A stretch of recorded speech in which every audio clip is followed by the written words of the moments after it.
1 cup दुधापासून आपण 30 मोदक बनवणार आहोत। त्यासाठी कढईमध्ये 1 कप दूध घालायचं, ते अर्धं होतं तोपर्यंत छान आटवून घ्यायचं। त्यामध्ये केसरचं दूध घालायचं आहे।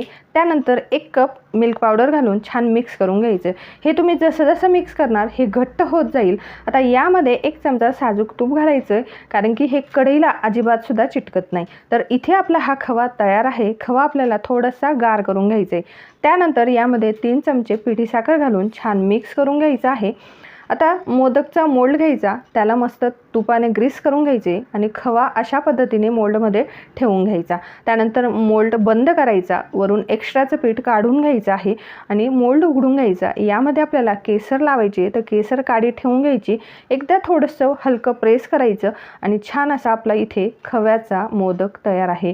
अगदी पटकन होतो आणि या प्रमाणात इथे 30 मोदक तयार होतात। रेसिपी आवडली तर नक्की शेअर करा।